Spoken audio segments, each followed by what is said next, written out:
Hi everyone, my name is Asa Richardson and I am a senior mass communication major. I'm also getting a degree in business management and I have a minor in economics. Today I'm here to present to you my integrated marketing communications plan for my mass communication major senior capstone. Quick rundown on what integrated marketing communications is.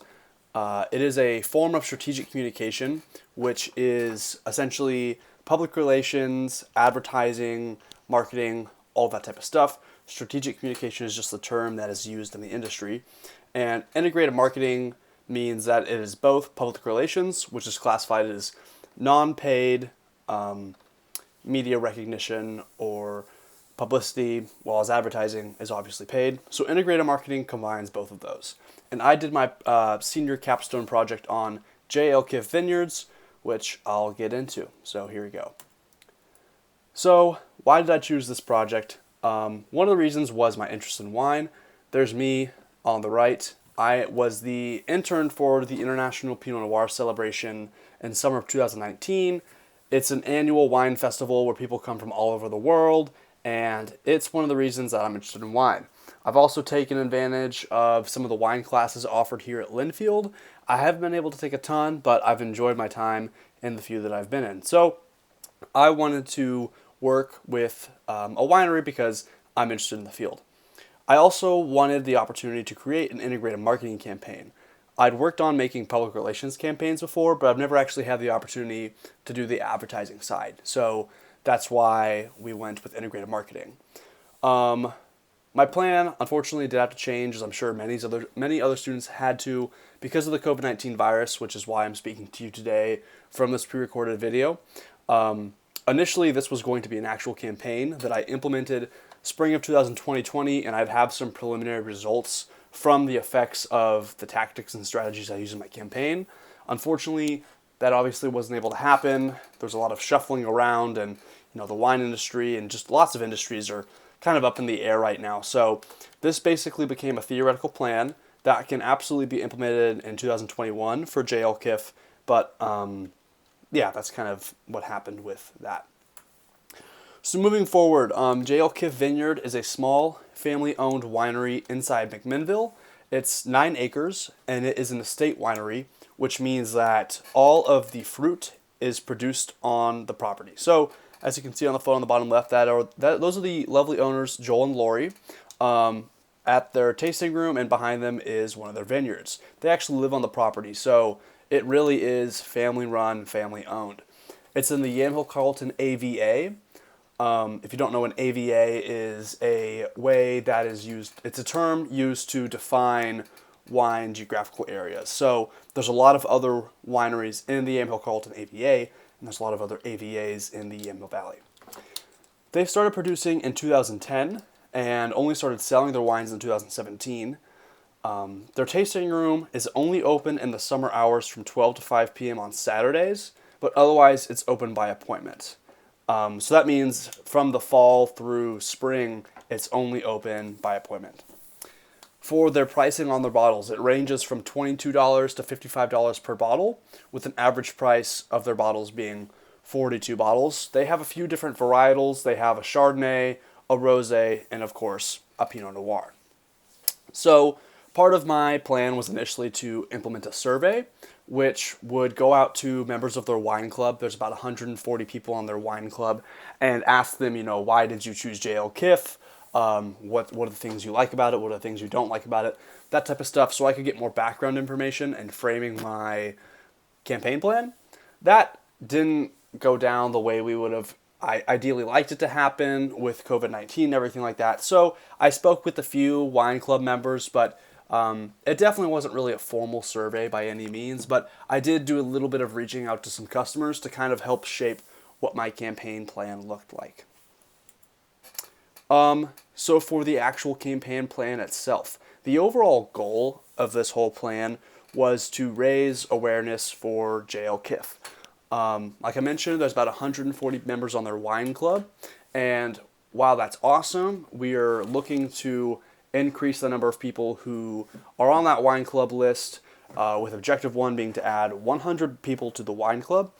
Obviously, wine club members would be typically more loyal than the others and are more invested. So the first strategy that we're implementing for this campaign plan is earned media. Earned media is obviously not anything that you pay for, and as it says in the title, it's self-explanatory. It's earned. So this tactic here is to acquire coverage from wine bloggers and influencers. So basically what this looks like is reaching out to specific wine bloggers and influencers who I've listed in the 20-page campaign plan that I've given to Joel and Lori. There's a few wine bloggers from the Portland area, people who work for local newspapers such as the Oregonian, who we're targeting for this campaign plan, and essentially inviting them to come down to the winery, have a complimentary tasting, and ideally write about it. And hopefully, if something is written, then that would reach a new audience of wine consumers who would then come and check out JLKIF for themselves, either in person or by purchasing bottles online. I guess now is a good point for me to note as well that most of JLKIF's sales are direct to consumer. They don't do a lot of distribution.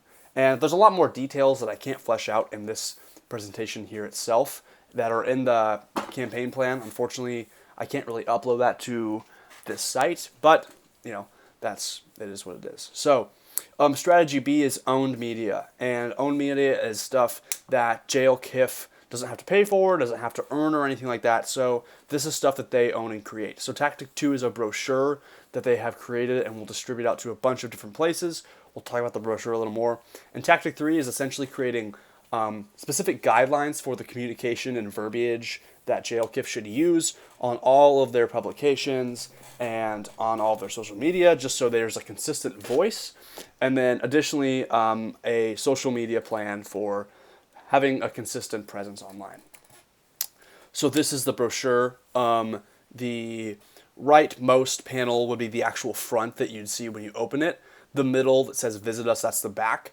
And then the JLKIF 2010 vintage, that is it's called the right flap. So when you open up a trifold brochure, if you can imagine your hands, you see the JLKIF Vineyard, that's what you open it up to. So you flip that right, and then the JLKIF vintage would be the first thing you see on your right. And so then the next page of the brochure, the About Us would be on the left once you opened it up once. So the About Us is on the left. You're looking at the vineyard on your the vintage on your right. You then open it all the way. Come for the view, come for the wine, stay for the view, return for the people is smack dab in the middle. And then on the right, we discuss some of their values, talk about how it's family owned, talk about the varietals, and talk about how it's a true estate winery, meaning that, again, they produce everything in their vineyard, which isn't actually that common anymore with a lot of vineyards sourcing out for fruit. So, for the second part of this campaign plan, objective 2 is to maximize the current target market, because while we want to get more people to know about JLKIF, we want to get a lot of people that know about JLKIF already to actually go and buy the wine. So, strategy C is where some of the advertising paid media comes in here. Since JLKIF hasn't really done a lot of paid advertisements before, we wanted to kind of start slow and initially build more. I didn't really add as much advertising in here as I was like because of everything that happened with the virus, and I wanted to be a little bit more conservative here. So tactic 4 is to use social media advertisements on Facebook and Instagram to reach a larger audience. And then tactic 5 is to offer tour guide incentives. Tour guides are actually relatively big for JLKIF, and they're big in the wine industry in general. These can either be large tour companies or small private outfitters that wine tourists will contact and say either, hey, we'd like you to plan a whole day for us, or hey, we've got a few places in mind. But basically the tour guide is the scheduler, and they get in contact and set everything up, and also the designated driver in most cases. So offering incentives to tour guides that get new customers to JLKIF, discounted tastings, complimentary bottles, that type of stuff, which is included in the campaign plan. And then the final strategy is about one-on-one communication and events. So tactic 6 is hosting a pre-IPNC dinner. As I mentioned earlier, I interned for IPNC in the past, and so that event runs Thursday through Sunday. But the Thursday night, there's no actual IPNC events, it's just registration. A very common theme is for guests who come in from all over the world to have a dinner at a local venue in town with some of their close friends. A lot of friend groups go. And so I recommend here that JL Kiff partners with a restaurant and uses their beautiful venue to have some of these IPNC guests up. While they wouldn't actually be associated with the event itself, you know, the people coming to IPNC obviously love wine, are willing to pay that ticket price. So this would be a great opportunity for them to reach some new clientele that obviously enjoy wine. And then Tactic 7 is a refer a friend program. So this is something along the lines of, you know, if you get another person to join the wine club, you get $10 off a bottle, they get $10 off a bottle, that type of concept, which I, again, flesh out more in my campaign plan. For our class specifically, we had to associate learning goals. So the way I would like this to be graded is 85% on learning goal 1, which you can see is to create entertaining, informative, and persuasive media content, which I believe this campaign does. And then 15% for learning goal 3, which is understanding the effects of media on an audience, so understanding how to motivate people. And then I applied 2 theories to this campaign plan. Diffusion of innovations theory, which is essentially the idea that people need to try something out before they adopt that idea. And that all begins with the awareness phase. So that's, again, what this is focusing on, getting people aware. And social exchange theory, which is somewhat related to economics, actually. It's kind of cost-benefit analysis. You want to make sure it's worth your time before you invest, you know, your actual money or time, that type of stuff. So that also influenced this campaign plan. You know, we then had the any questions slide for when I presented this in class. I included in this presentation Appendix B and C, which had additional materials. So this is a list of all of the places I recommend that JLKIF reaches out to leave their brochure. It's a huge list of bed and breakfasts and hotels and all sorts of stuff in McMinnville, Newburgh, Yamhill, all the surrounding area. And then additionally, some guidelines for JLKIF on specific words to use and then how to present themselves on social media, making sure the same voice is heard. And then also some actual, you know, specifics on presenting on social media. So that is my campaign plan for JLKIF Vineyard. Thank you so much for tuning in to listen to my presentation. And if you're at all interested in reading the actual document itself, I'd be more than happy to. Again, I'm Asa Richardson, Linfield Class 2020, and thank you so much.